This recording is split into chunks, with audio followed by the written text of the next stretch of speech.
and unsurpassed, penetrating and perfect Dharma is rarely met with, even in 100,000 million kalpas.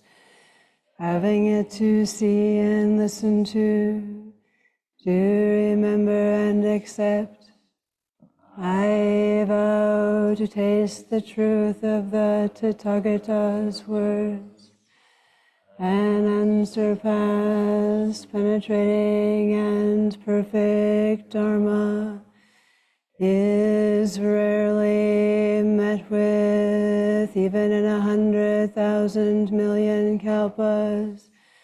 Having it to see and listen to remember and accept, I vow to taste the truth of the Tathagata's words, an unsurpassed, penetrating, and perfect Dharma is rarely met with, even in 100,000 million kalpas. Having it to see and listen to remember and accept, I vow to taste the truth of the Tathagata's words.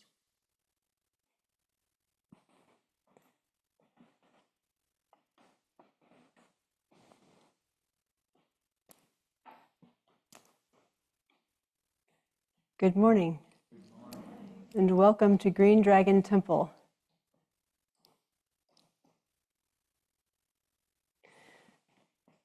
My name is Gyokuden Steph Blank, and I am a resident priest here at Green Gulch, and also a mom. Warm wishes to Abbot Juryu, who is recovering from illness.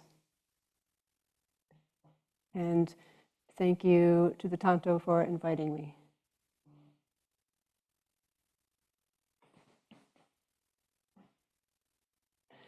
The Tanto is my husband.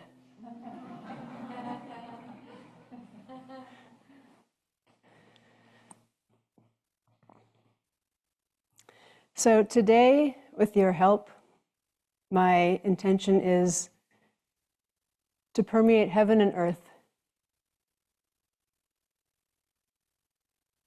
Ready? You are ready. Thank you. Thank you. It begins with a question that was asked during the Q&A the last time I gave you a talk. The question was, what practice advice do you have for those of us not living in a temple? I said a few things in reply, but then I kept thinking about this wonderful question. And I thought I could give another Dharma talk in answer to this question. So here we are. I have lived in the temples of San Francisco Zen Center for almost 20 years. And I feel that I would like to bow in gratitude for the causes and conditions that have supported that. Before that, I lived for 4 years on the couch of my first Zen center in Minnesota, or on the couches of Sangha members. This is what I did to create a residential environment for myself, even though that Zen center wasn't a residential facility. During that period of couch surfing in the Dharma realm, I had one foot in the monastic world and the other foot galloping in the marketplace. And I have to tell you, I love them both very, very much. In those days, we spoke of two different paths of Zen practice, one we called priest and one we called layperson. The life of a priest, I thought, involved a decisive lifetime vow to live for the benefit of all beings. And it also involved, it appeared, giving up some things: hairstyle, fashion, choice of what work I do and what food I eat, and so on.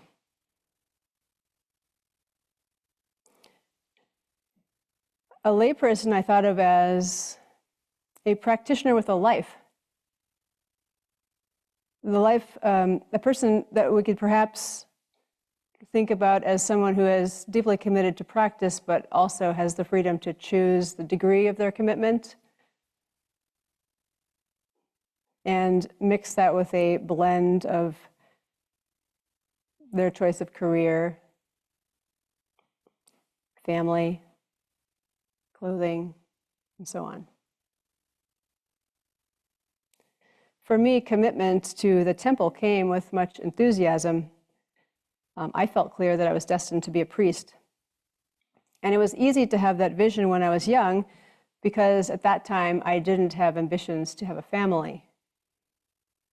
And due to those causes and conditions, including having wonderfully supportive employers, I was able to spend a lot of time sitting in meditation at a young age. Later, I got to expand my understanding of practice by becoming a mom. Now there's a training. But that will be another Dharma talk. For now, let's just say that the monk and the mother are always sweeping across the dance floor together.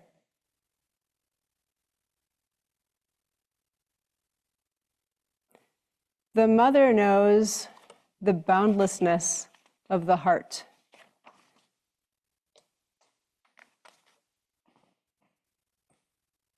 The parent knows the boundlessness of the heart. The monk has learned how to make her lap large enough to hold the universe.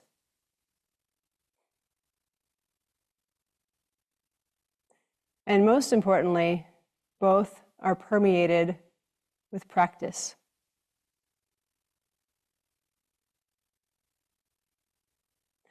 When a staff member leaves Green Gulch, we perform a ceremony. The whole community stands in this room around the perimeter of the room. If you can visualize that.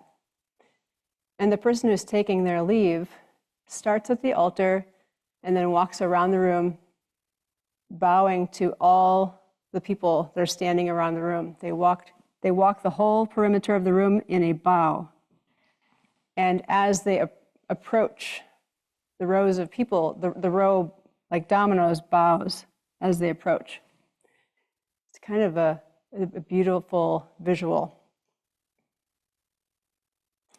And this ceremony captures our hearts frequently because it's the summary of our effort together.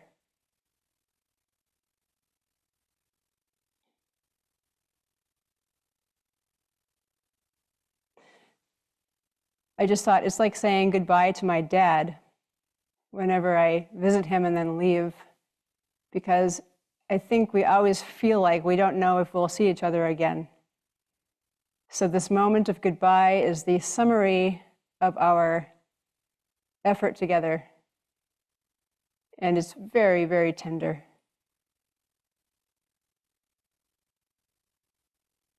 So after the person goes through the zendo in a bow, and everybody bows to them, they make their way to the back of the zendo and they stand in the same place they stood when they first entered the temple.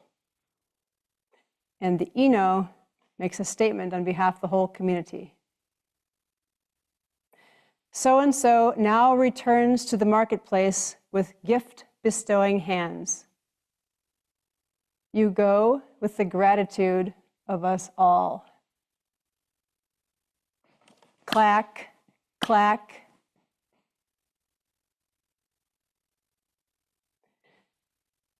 The staff members' great effort within this temple concludes with a clack, clack. Finished. Farewell. Gone.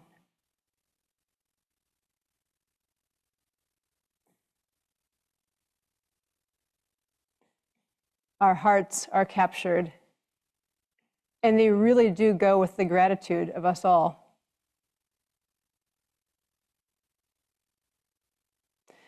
I'm starting to feel gratitude for you now. I have to tell you, it's happening.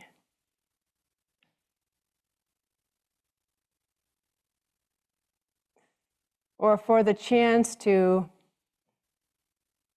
speak.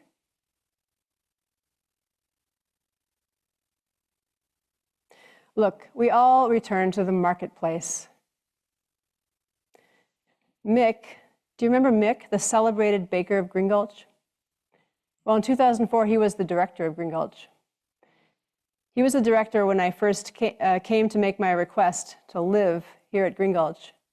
And he said, okay, but don't plan on living at Green Gulch forever. Nobody stays forever. Green Gulch is not set up for that. I was a little stunned by the early messaging, and yet it was such a gift that he said that to me, because this is my understanding. I'm not staying here, and you aren't either.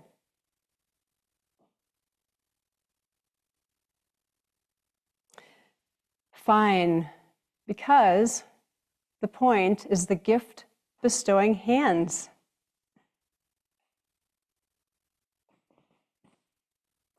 Your hands.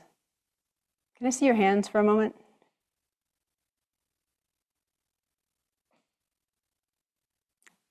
That's really beautiful.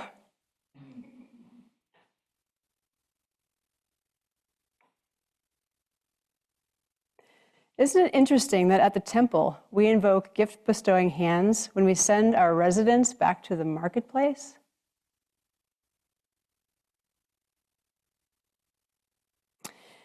Believe it or not, we don't talk much about gift-bestowing hands in our daily practice here within the temple. Maybe we should, but we don't. We reserve that for when we're sending people back to the marketplace. Why would we do that? It's the reverberations, the endless, unknown, unfathomable, illimitable, magnanimous reverberations of our efforts at practice,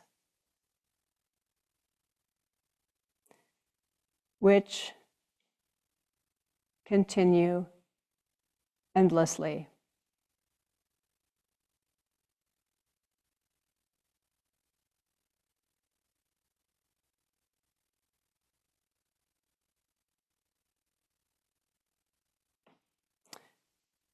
When I said those words, I thought of Daigon Luke, a practitioner who lived and practiced with us for many years,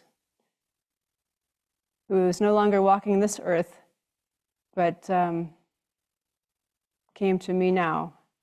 And he used to sit right there in the corner seat. Daigon.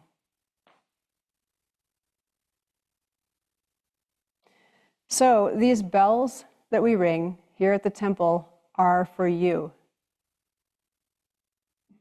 The chants that we do here are for you.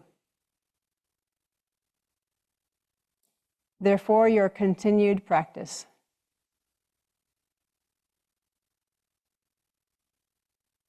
Allow the reverberation of the Bansho bell and the chanting to enter your cells. Allow it to resonate. This vibration reveals our togetherness.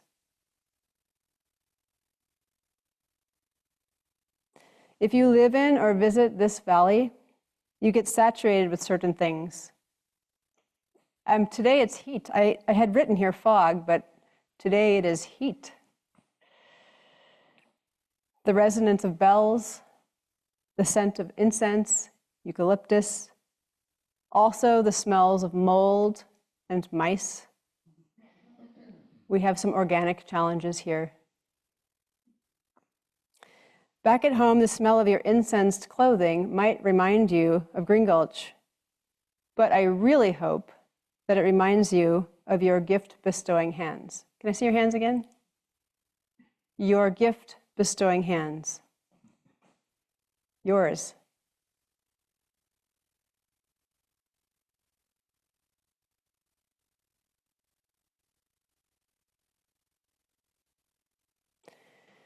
If it fades away, the scent or the memory of practice, you could light a stick of incense at your home. And if you do, here's a tip from the temple. You have incense, you offer it for something. What is it for? Cam, what is it for? Cam said all beings.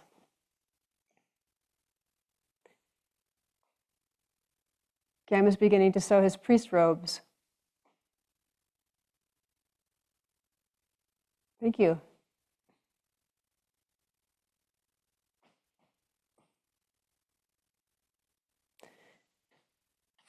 I offer this incense in acknowledgement of my connectedness with everything.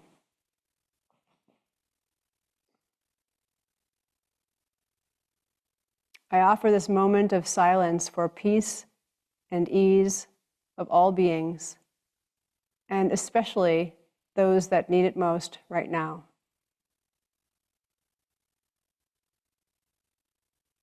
Can you offer incense for your own well-being?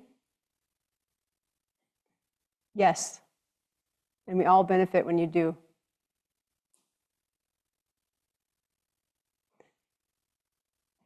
Am I separate?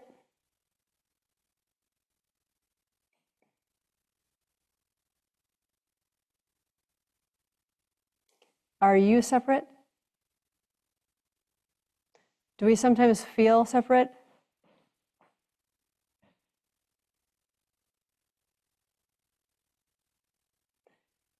When we feel separate, we are at risk of acting out or lashing out at others.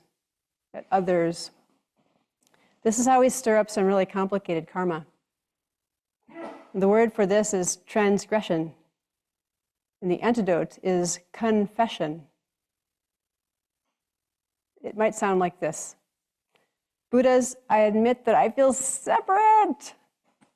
It actually can help to dramatize it a little bit. Buddhas, I feel separate. It is painful to feel separate.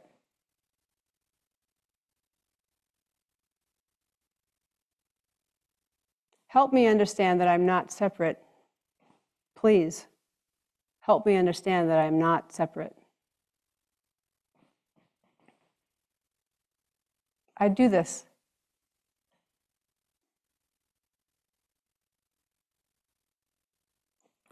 Do I do this?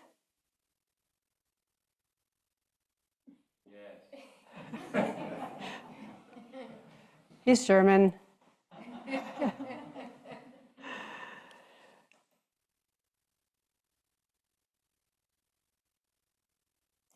Maybe we should all create a phrase like this, calling for help phrase, and memorize it. Something that you can, like a tool you can pull out when you slip into the pit of separateness, like a flashlight. So how do we return to practice? Well, you can close your eyes and open them as Buddha. Close them as a separate self and open them as Buddha. Buddha blinking her eyes.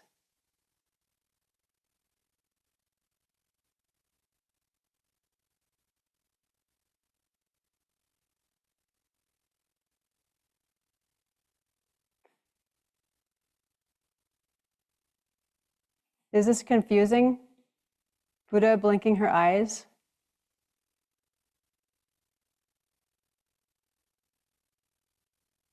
Practice is always with you. It's not that it's with you, it's closer than that. You can't see your own eyeball.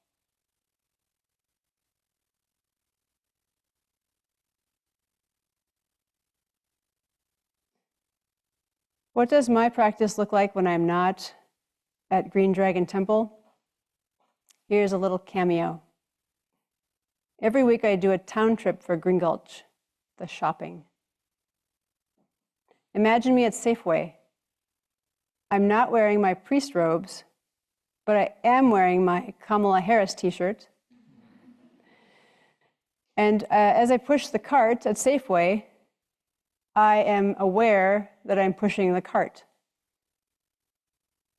If I am thinking while I am pushing the cart, where are the vanilla beans?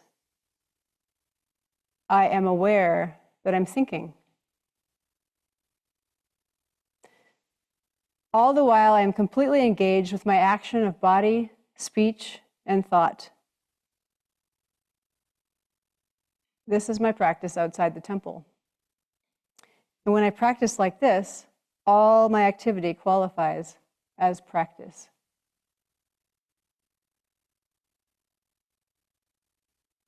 Even residents of Green Gulch might wonder how to practice outside the zendo. Like, how do I practice when I'm working in the guest house? How do I practice when I'm with my family? Well, here's a universal instruction on how to practice. Find your place where you are. When you find your place where you are, practice begins.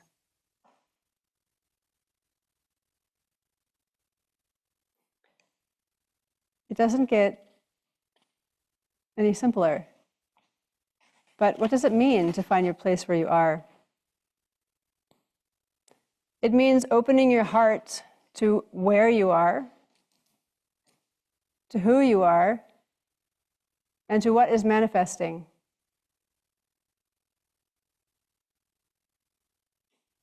It requires a simple willingness, a simple curiosity to meet what is arising.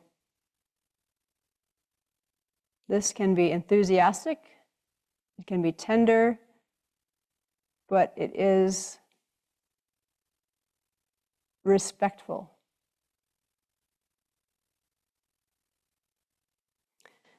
Many times I have thought, but some things are much harder to meet than others. Yes, and strictly speaking, when you are practicing, there is a constancy, there is a power store that is available for the more difficult situations. And we are free to meet what is arising with our unique and unlimited potential. A whisper in some circumstances, a roar in others.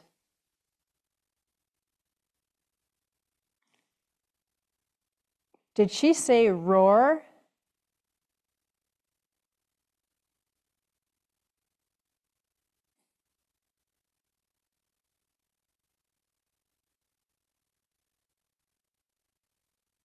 Is there a roar in the room? Is there a whisper?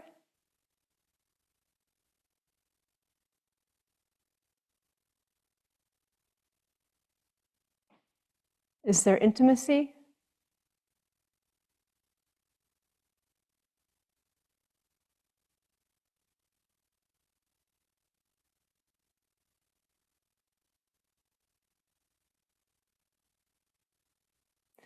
Why did Eihei Dogen promote finding your place where you are? Because not to do so misses your life.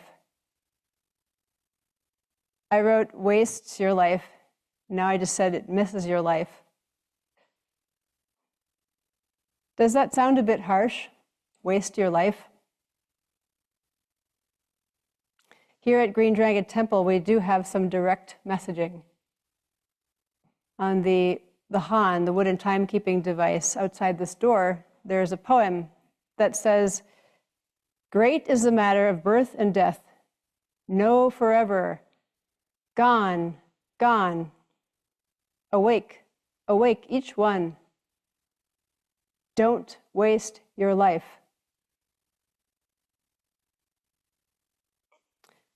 I don't hear that chanted at this temple. The person who strikes the han has the words right before them as they're keeping time for the community. In my Minnesota Zen temple, a version of this poem was dramatically chanted by the timekeeper during the very last period of the evening.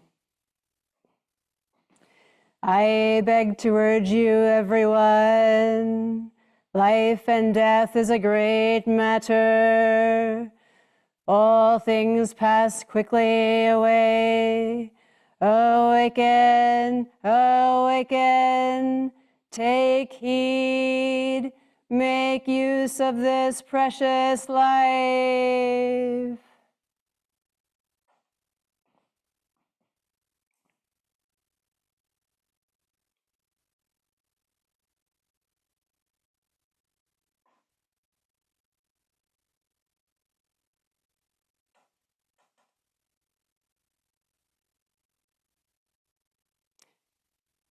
We all have what we need to awaken. We all have gift-bestowing hands. Nobody needs to hear the end of this talk.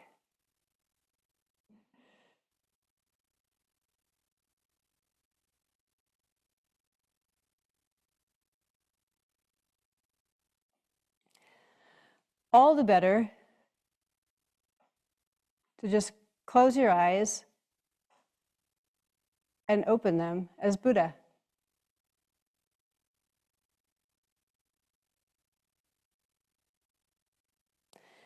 Today I want to leave off with a picture of practice that is radiant, fun-loving, and funny.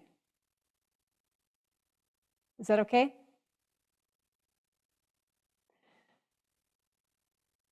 When people are deeply committed to practice, they learn to be funny in very subtle ways. I love that about Zen. Before I invoke this charming story, I want to encourage a little bit of discipline. I want us to pay attention not just to the darkness of our time, but also to the brightness that is manifesting in the midst of and despite the darkness. So while I acknowledge that there's much more going on in our hearts these days than funny, I want us to choose to pay attention to the light. So let's tune into the light.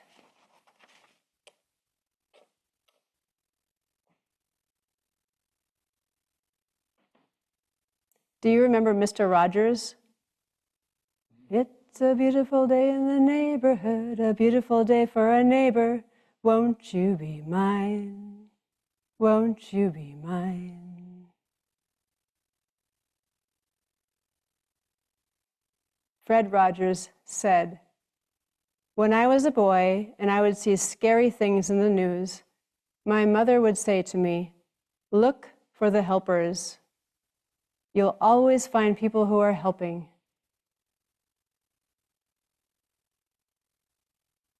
And speaking of helping, this is Lingzhao's helping.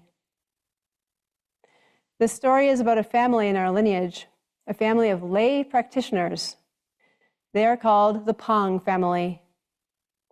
In this family, there is a mom, a dad, a daughter, and a son. The stories about them reveal that they are deeply committed to one another, especially in support of awakening.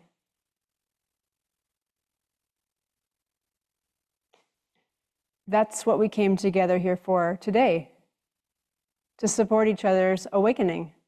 Yes? Yes.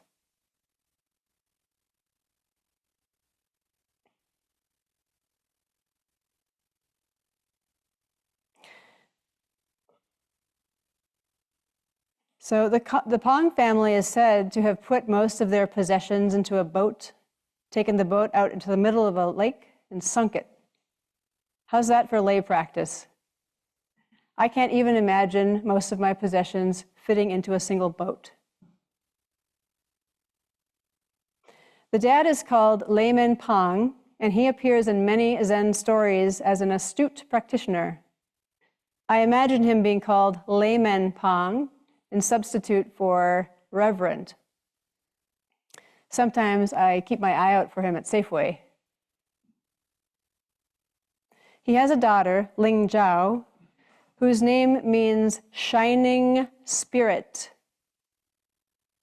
She is also an adept and arguably the hero of the Pang family. This father and daughter duo are said to be inseparable. Lingzhao's helping. Pointer. Such a girl, light on her feet and swift in response. A swiftie? Listen carefully, but don't try to understand her meaning. She simply respects her elder, permeates life, and delights in the power of her gift-bestowing hands. Case. One day, Layman Pang and his daughter, Lingzhao, were out selling bamboo baskets. Coming down off a bridge, the layman stumbled and fell.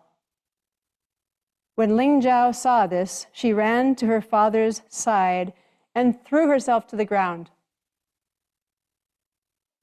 "What are you doing?" cried the layman. "I saw you fall, so I'm helping." "Luckily, no one was looking," replied the layman.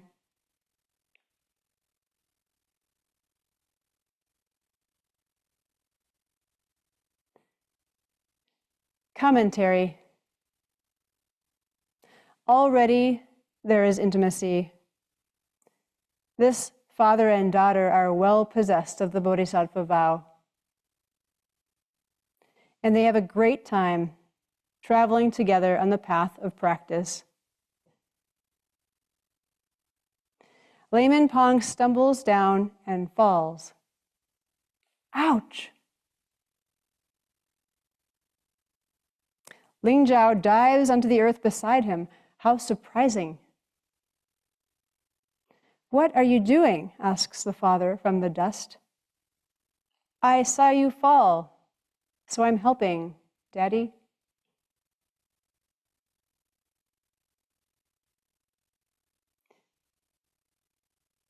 Have you ever had a child bouncing on your back, saying, "I'm helping"?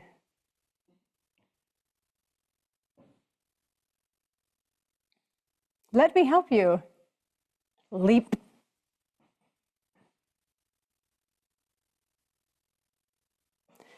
She is right there with him in the dirt, his beloved companion of the way. Is there someone in your life who teases you in a liberating way?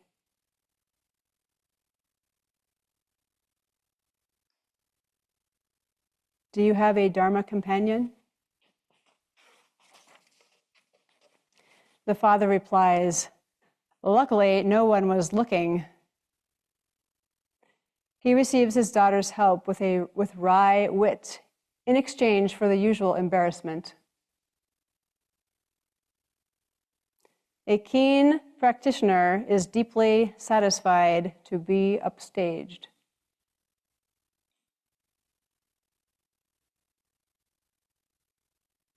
Verse. Paying tribute to the miracle, she plunges to the ground, her generosity sending resonance through the eons of a vital family humor that permeates heaven and earth with brightness. As the old fellow said, "Good thing nobody saw."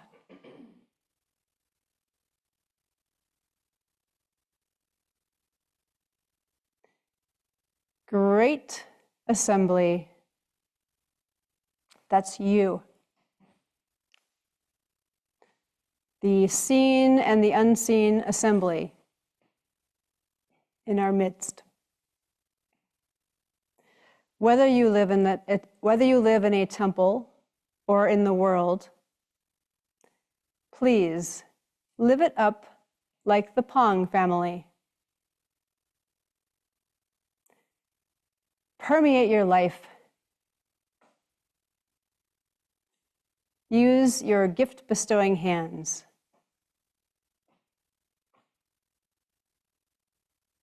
You can do it.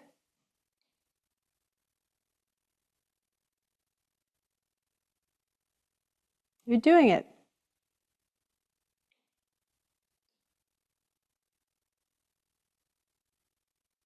We're doing it.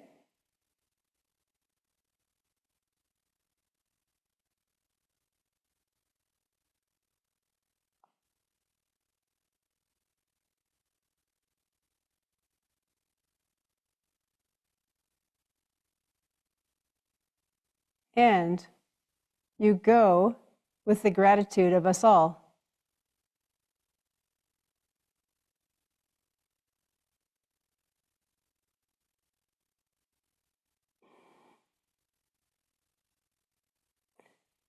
It's a beautiful day in the neighborhood, a beautiful day for a neighbor. Won't you be mine? Won't you be mine?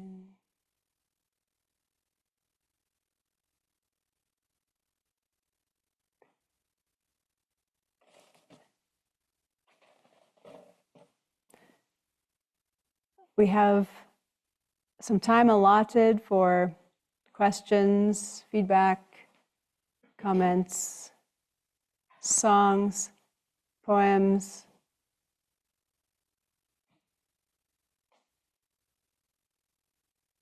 Bestowal of gifts. You can just raise your hand and I'll bring you a mic.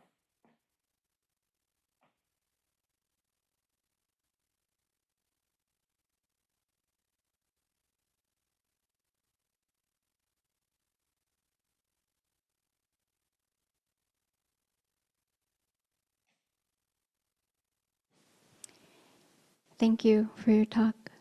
You're welcome. I would like the whole room to sing Mr. Rogers' theme song. Could I get some help on the theme song? I hadn't thought of that song before the talk that arose for me while sitting here. And I wish I knew the next verse, but maybe somebody does. Request for the neighbor song. It's a beautiful day in the neighborhood, a beautiful day for a neighbor. Won't you be mine? Won't you be mine? A day in a beauty hood, day in a beauty. Won't you be mine? Won't you be mine? I have always wanted to have a neighbor just like you. I've always wanted to live in a neighborhood with you. So let's make the most of this beautiful day. Since we're together, we might as well say, would you be mine? Would you be mine? Won't you be my neighbor? Won't you please? Won't you please? Please won't you be my neighbor?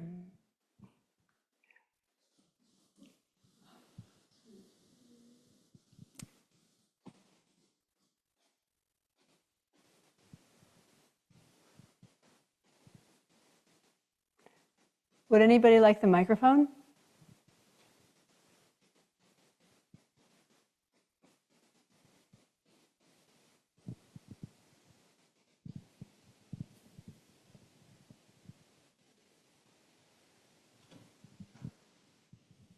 Thank you for the beautiful talk. You're welcome. My question was around judgment and maybe just a desire for thoughts when you're taking the practice into the marketplace or the real world or whatever you want to call it.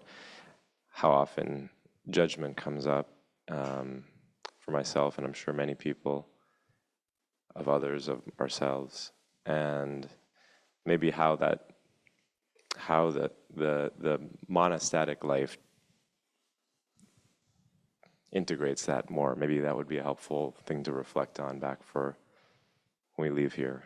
So just maybe how the priest might handle judgment and how to wrestle with it, how to manage it, how to talk to it. Judgment. Good thing nobody's looking, right? Is that not a human experience when you trip and hit the earth? To look around and see if anybody saw? We are together in the judgment boat. We have judgment. So how do priests handle judgment?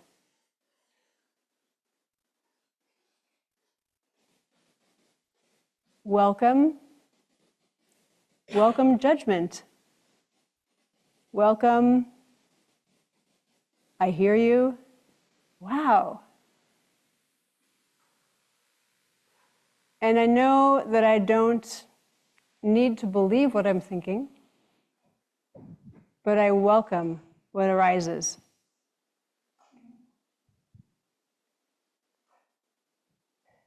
So I'm going to say, make your lap wide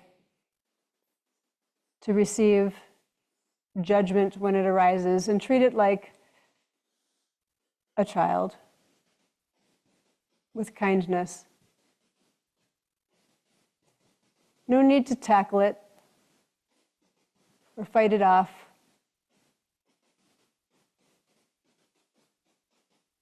Just welcome.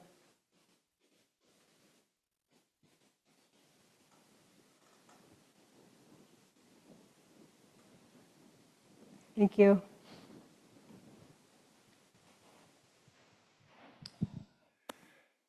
Thank you for your talk. You're welcome. I'd like to just thank you for shining a light on separateness and togetherness. And I just want to say that you're like a lantern right now. And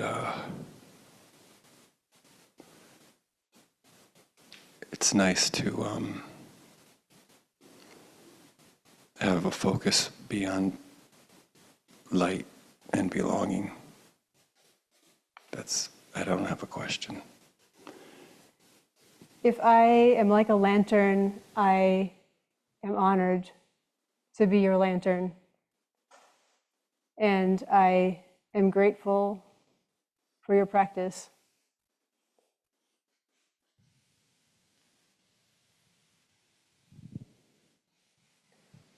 You're kind of lantern-like yourself to me now.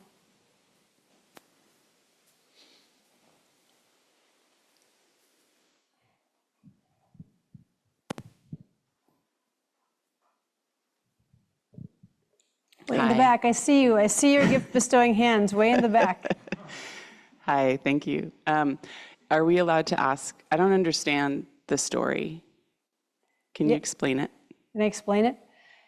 You know, it's best explained with poetry. It's best explained with wrestling. But a father and daughter pair who are very, very close and love each other so very much, and they're both practitioners, are walking together. And dad falls down. And what does daughter do in response? The daughter who loves her dad so much and his companion in practice, she leaps onto the earth beside him. She just demonstrates full, I'm right here with you. And the aspect that's surprising, or it's kind of an odd response, you could think, but it might be liberating. To respond in a surprising way could be liberating. I mean, at worst, you know, she has some bruises herself because she lunges onto the ground, but she demonstrates that she's right here with us, right next to him. And then he's a little shocked. What are you doing? I saw you fall down, so I'm helping. This is a very witty young girl. This isn't,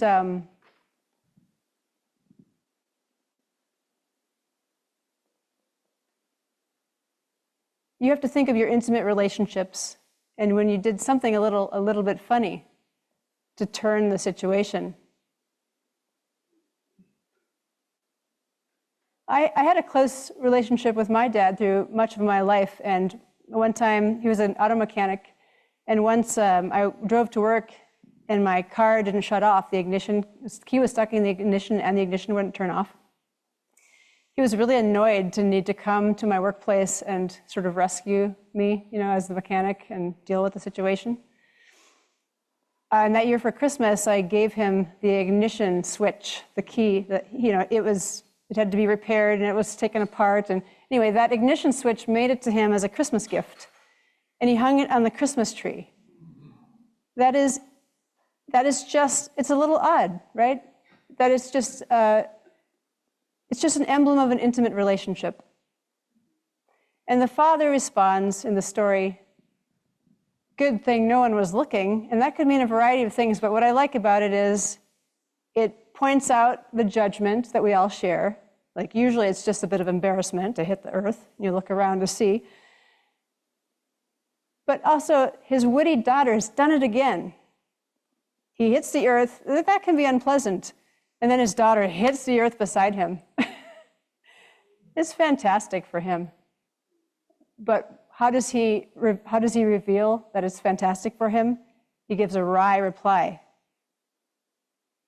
Good thing nobody saw that.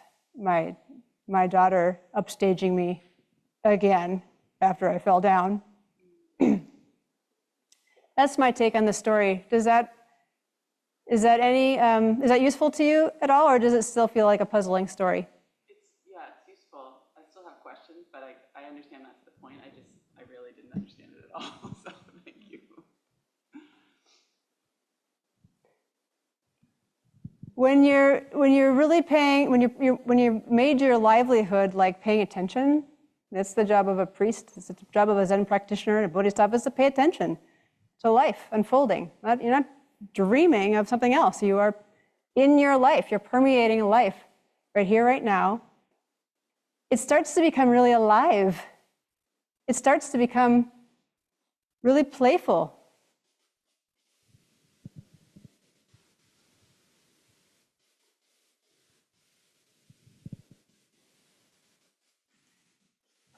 Maybe you can think about how you can play with your own falling down.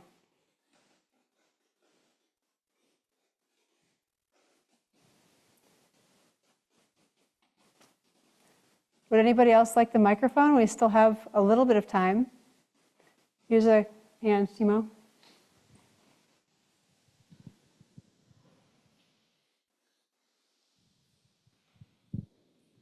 Thank you for your talk. You're welcome. I'm curious. Thank you for your smiles in the front row. Thank you. I'm curious. I'm a toddler mom, and I'm curious, as a Zen priest, how have you woven Zen practice into motherhood, and how is it? What has the experience been like for your child or your children? So I might have a son watching the Dharma talk from home right now. Hello, Miro. Can I see your hands?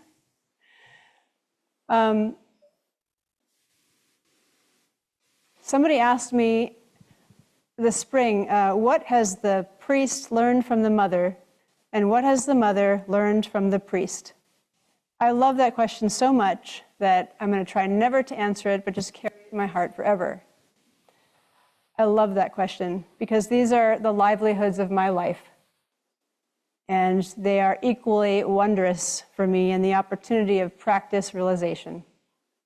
So I'm not leaning toward priest. I'm really enjoying being a mom and a mom practitioner. I'm lucky that I was trained in Zen before I had children. Really lucky that way. That was just luck. So that has helped me to be a better mom, I think.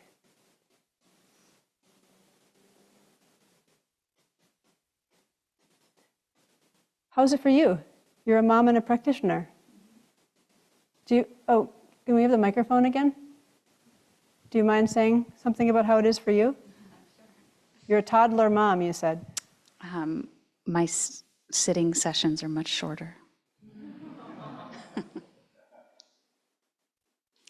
But I remember, I think, more easily to pause in the difficult moments and create more space between action and reaction. Well, my sitting periods are much shorter too. I drive a lot to school and back, and to school and back again. So my practice while driving is I'm aware that I'm driving. And I'm doing my driving for the benefit of all beings. I just never take my heart-mind off what I'm doing, which is living my life for the benefit of all beings. Well, that's my vow, okay? I didn't mean to say I never fall into the hole of separateness, because I do.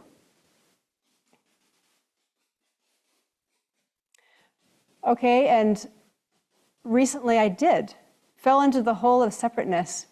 About 2 weeks ago, we had a little ceremony here where some people spread ashes of one of our Sangha members who passed away. And I was teaching a sewing class at the same time that was happening. And it's just, I love teaching sewing class, but I really wanted to spread my friend's ashes. I wanted to participate. So I'm confessing to you now that this person who lives in a temple felt completely separate and sort of experienced the hell of thinking that I'm separate. And what was finally the resolution to that? Well, it's like patience and it's confession. I feel separate. I feel separate. Meanwhile, I knew that my friend, Caroline, was kind of just loving the whole scene. Because here my dear friend is, living in me, just helping me to uproot my separateness, helping me to look, helping me to see, helping me to ask for help. And I knew that she was just fine that I wasn't out there sprinkling ashes and that instead I was doing Namu Kiebutsu stitches in the sewing room and probably having a little chuckle on the side.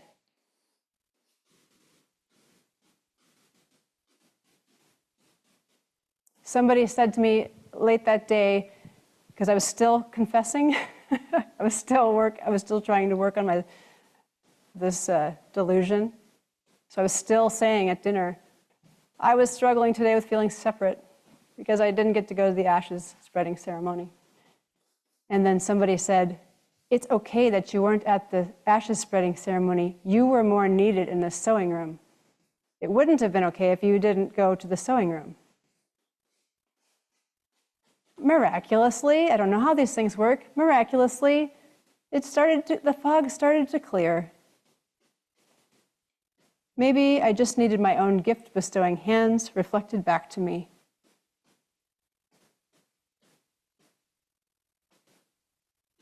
And to help me to hold what was arising, the delusion of separateness. I'm with you, toddler mom.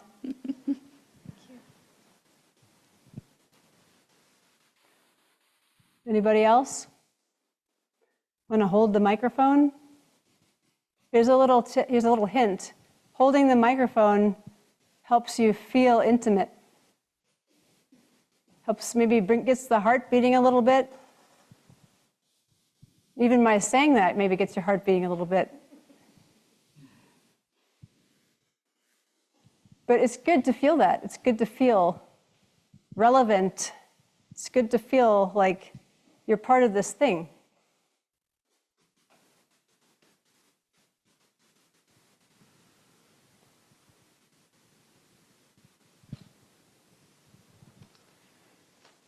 A question. What advice do you have for somebody whose most important intimate relationship is in jeopardy of not continuing?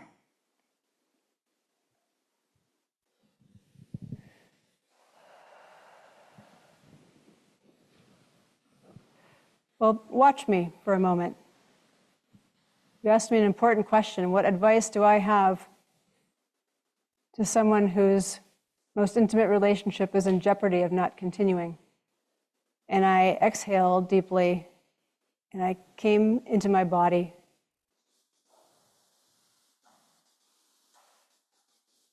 It is always about finding your place where you are.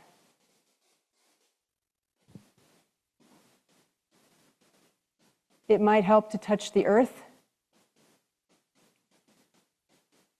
It might help to touch your heart.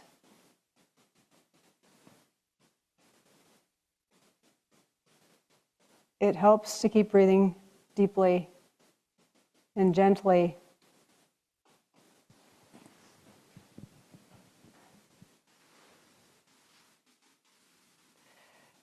And there's the intimacy of a relationship that's most intimate, like, I think of my family. And then there's the intimacy of all of us all the time that will not be broken. The intimacy of all of us all the time will not be broken.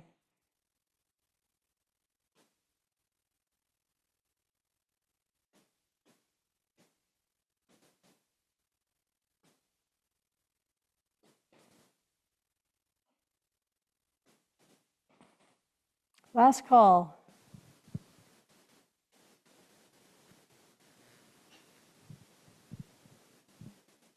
I just wanted to try holding the mic. Go ahead. And feeling Thank it. you. Thank you. I love that. And thank you for your smiles today. Thank you. Thank you for you, and thank you for the center. I appreciate everything here. I really enjoy the way you're holding the mic. Thank you. Maybe a little too rough now. Too tight. No, I'm giving it back. Would you like to try?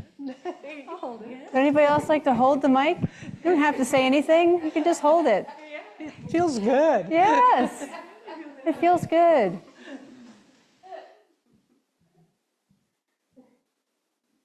I'll try to remember that the next time I give a talk, when we invite people to, during the Q&A, you can also hold the mic and not say anything.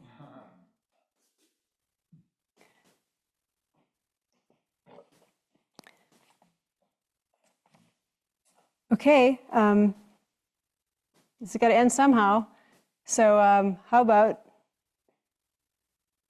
returning to the marketplace with gift-bestowing hands? Great assembly, you now return to the marketplace with gift-bestowing hands. You go with the gratitude of us all.